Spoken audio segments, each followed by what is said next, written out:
Hello, and welcome to the Sullivan Financial Planning video clip. Today, I am going to talk a little bit about everyone's favorite advice from a financial planner, cooking. It's funny, one of the most popular things I ever do in my blog is share easy, quick, simple recipes. I tend to get more opens on those newsletters than anything like Roth conversions or how to prepare for retirement. So this month being October of 2020, I shared a fall recipe called Linda Slaughter's apple cake.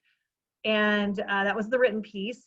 And I bet you're wondering, Kristi, where do you get all of these fun, simple, delicious, easy recipes? Or maybe you're not, but I just needed to do a video. So here you go.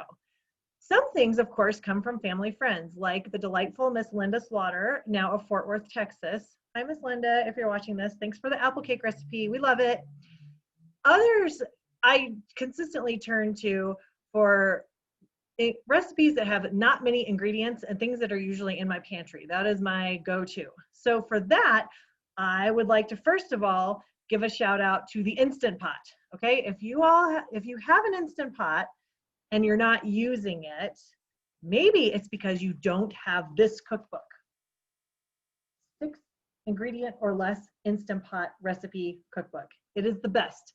So many delicious items in here, from blueberry cake to Indian butter chicken, pulled pork sandwiches, a delicious homemade mac and cheese.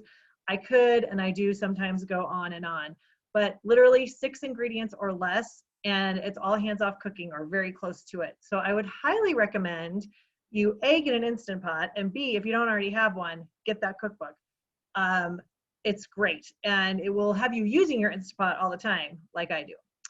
Another area of quick, easy recipes with non-exotic ingredients that you can get anywhere is always the handy Southern Living magazine.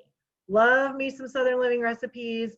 They're practical. They're not always low-cal. And of course, being from the South, sometimes our recipes might seem to people from the North to be more bait than food, but a lot of times it's normal ingredients like chicken and steak. So I would highly recommend getting a Southern Living cookbook. You can get them a lot of times at used bookstores or antique stores. They'll have all your entertaining needs taken care of in a really quick, easy, practical fashion. Last but not least, and I don't happen to have a prop with me for it today, is People magazine.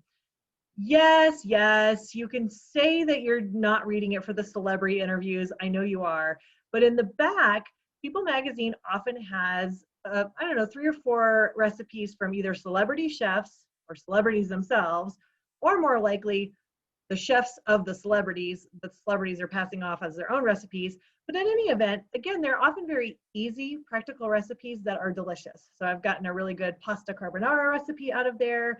This thing where you make s'mores, like a s'mores casserole and a skillet, it's the bomb.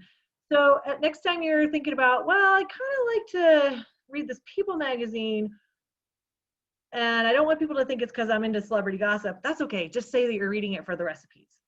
I hope this was helpful. Enjoy your fall. Happy cooking.